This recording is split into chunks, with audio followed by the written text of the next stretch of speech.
अपने संस्थान के नज़दीक में एक इंडस्ट्रीज है जिसमें ट्रांसफार्मर की मैन्युफैक्चरिंग या मेंटेनेंस वगैरह की जाती है।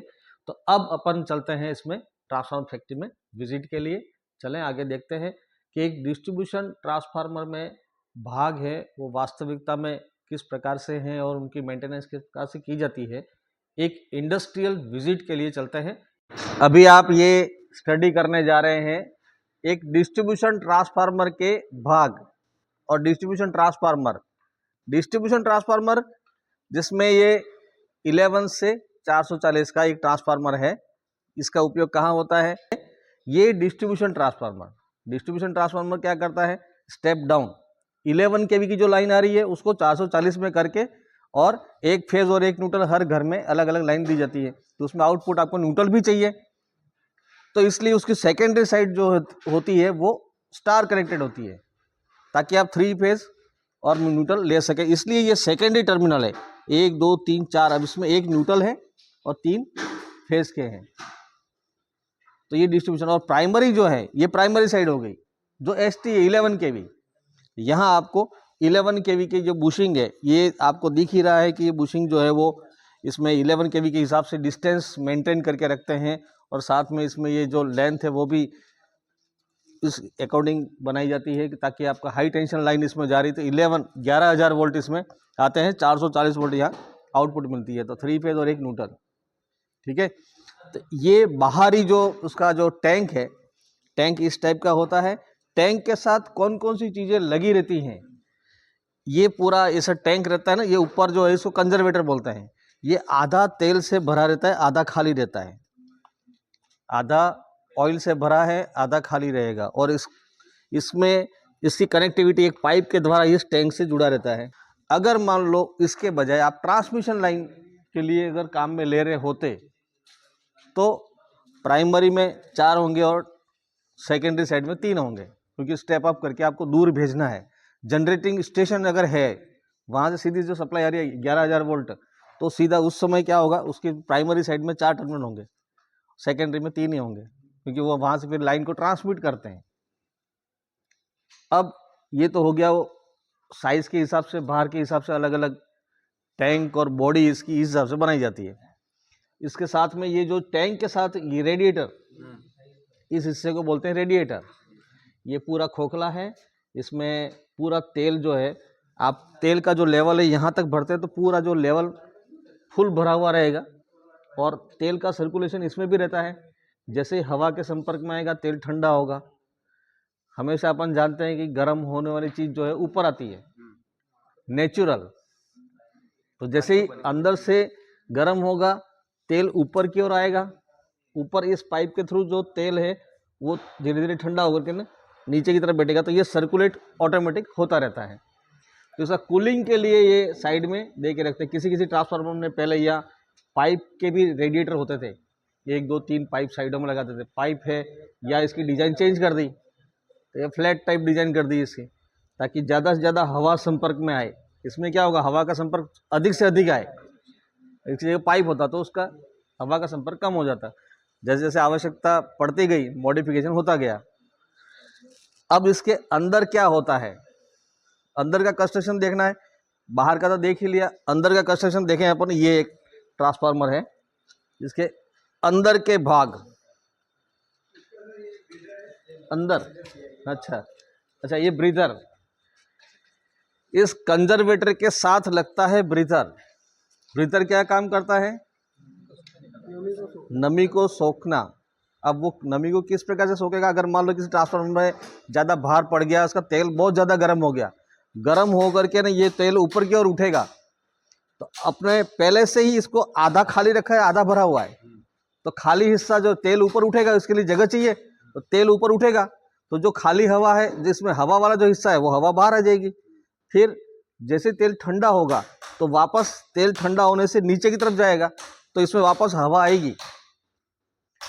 गर्म होकर के ना हवा बाहर निकली, जैसे ही तेल ठंडा हुआ हवा अंदर आई, लेकिन इसके बीच में यहाँ ब्रीदर लगा दिया। ब्रीदर के अंदर सिलिका जेली भरी हुई है, जो बाहर की जो नमी वाली जो हवा है उसको सोख करके शुष्क हवा को अंदर भेजता है।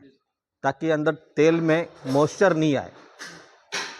ठीक है, वाइंडिंग देखनी है तो ये कोर है।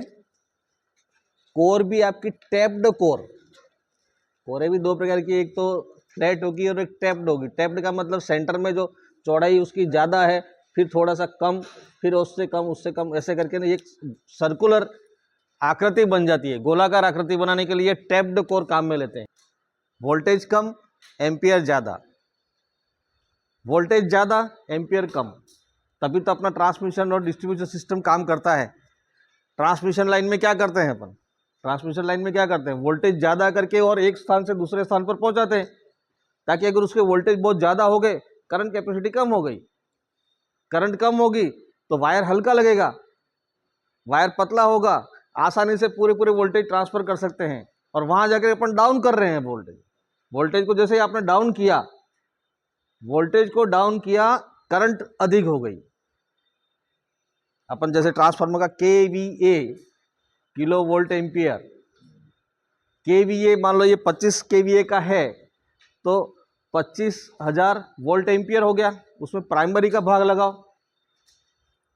और एम्पियर देखो, और उसी KVA में सेकेंडरी वोल्टेज का भाग लगा के फिर एम्पियर देखो। इसके साइड में जहां वोल्टेज ज्यादा होंगे वहां एम्पियर कम होंगे। तो वोल्टेज ज्यादा है, एम्पियर कम है, तो वायर पतला। ये ST साइड हो गई, हाई टेंशन वाली साइड पर वायर पतला होता है, लो टेंशन वाली साइड पे वायर मोटा होगा, क्योंकि वहां एम्पियर ज्यादा है। वोल्टेज कम कर दिए, करंट अधिक हो गई, एम्पियर ज्यादा तो वायर मोटा। अब ये स्ट्रिप के रूप में काम में ले लिया। अब इसमें ये आइडिया लग गया आपको, वाइंडिंग देख के LT कौन सी, ST कौन सी। मोटा तार है LT, पतला तार है ST। ठीक है, ये चीज तो क्लियर हो गई। अब इनके कनेक्शन, जब ST में, अब ये एक डिस्ट्रीब्यूशन ट्रांसफार्मर है तो इसमें प्राइमरी ST साइड 11,000 वोल्ट वाली साइड पे डेल्टा कनेक्शन किए हुए, ठीक है। और सेकेंडरी साइड LT साइड है, 440 वोल्ट, साथ में न्यूट्रल चाहिए तो स्टार कनेक्टेड है। इसमें स्टार कनेक्टेड है तो ये तीनों तो ये सप्लाई के हो गए, तीनों का एक एक सिरा शॉर्ट करके एक न्यूट्रल का तार निकाला जाता है। इसमें ST के दो भाग हैं, ये कोयले जो है ना, दो कोयलों को मिला करके ना एक फेज की वाइंडिंग है। अब पहले कोयल का जो एंडिंग सिरा, ये स्टार्ट और एंड, ये ध्यान रखना आपका, स्टार्ट और एंड जोड़ेंगे तब जाकर के ना वोल्टेज प्लस होंगे। गलती से अगर मान लो ये सिरा जुड़ गया, एंड और स्टार्ट जुड़ गया, एंड स्टार्ट जुड़ा है तो ठीक है, एंड जुड़ गया तो इसके जो वोल्टेज, दूसरे वोल्टेज एक प्लस माइनस कैंसिल होकर के यहाँ 0 वोल्टेज बन जाएंगे। जैसे ही आपने टर्न ऐसे लपेटे इसके, ठीक है, यहाँ से लपेटना शुरू कर दिया, इधर ये निकला एंडिंग, फिर अगले कोयल का स्टार्ट जोड़ रखा है, तब जाकर के ये टर्न और ये टर्न प्लस हो गए। अगर मान लो गलती से इस कॉइल को उल्टे लगा दिया आपने, एक में फ्लक्स यूज जा रही है, दूसरे में एंटी क्लॉक जा रही है, एक दूसरे को कैंसिल कर देंगे तो इस भुजा के ऊपर वोल्टेज 0 हो जाएंगे। भले आपने वेल्डिंग कर रखी है, सब कुछ कर रखा है, फिर भी कनेक्शन अगर चेंज हो गए, एक दूसरे प्लस माइनस कैंसिल हो जाएंगे तो ये वोल्टेज इसमें 0 हो जाते हैं। अगर अलग अलग कोयले हैं तो उनको जोड़ने का तरीका भी ये ध्यान होना चाहिए। 4 कोयले हैं, एक फेज की वाइंडिंग है, लेकिन इसमें 4 पार्ट कर रखे हैं। इन 4 पार्ट में एंड स्टार्ट जोड़ करके ही किया गया है, तब जाकर के प्लस है। अगर गलती से एक कोई भी उल्टी लग गई तो ये 2 का डायरेक्शन अलग है, तीसरे का डायरेक्शन अलग है, तो फिर वो वोल्टेज आपके एक दूसरे को कैंसिल कर देंगे। अभी अपन जिस एरिया में जो खड़े हैं, ये है testing lab, transformer testing lab. Transformer testing में जैसे आपका आयरन लॉस और कॉपर लॉस निकालना है, इंसुलेशन तो अपन बाहर ही चेक कर सकते हैं इसका। अगर मान लो मॉइस्चर होता है तो ओवन में रख करके उसको गर्म करके फिर वापस निकाल करके वो इंसुलेशन का तो बाहर टेस्टिंग हो जाएगा। लेकिन ओपन सर्किट और शॉर्ट सर्किट टेस्ट, उसके लॉसेस है, आयरन लॉस कॉपर लॉस निकालना है, तो उसके लिए एक स्टेशन बना हुआ है। ये टेस्टिंग स्टेशन है। यहाँ आपको अलग अलग चीज़ें दिख रही है। एक तो आपका ये सेपरेटली टेस्टिंग के लिए एक ट्रांसफार्मर रखा है, जो हाई वोल्टेज बनाने के लिए एक ट्रांसफार्मर। अब यहाँ वाट मीटर में जो 3 फेज के पावर नापने के लिए जो विधि काम में लेते हैं, 3 फेज पावर नापने की विधियाँ, 1 watt meter, 2 watt meter, 3 watt meter जो विधि है, वो वाट मीटर तो आपको चाहिए ही चाहिए, वाट मीटर। अब ये पूरा एक स्टेशन बना दिया 3 फेज पावर एनालाइज़र। इसमें वाट मीटर आर, वाई और बी तीनों वाट मीटर का जो इसमें रीडिंग आ जाती है, ये पूरा मिक्स करके बनाया गया 3 फेज पावर एनालाइज़र। इससे उस ट्रांसफार्मर में आर फेज के वाट मीटर पे क्या रीडिंग है, वाई पे कितनी है, बी पे कितनी है, तीनों वाट मीटर की रीडिंग इसमें आ जाएगी। ओपन सर्किट हो चाहे शॉर्ट सर्किट हो, दोनों कंडीशन में तीनों वाट मीटर की रीडिंग इसमें आ जाती है। मैक्सिमम एम्पियर कितने हैं, तो उसमें एम्पियर भी इसमें सेट करके रख लो, तो कितने एम्पियर आ रहे हैं ये भी आपको दिखा देगा।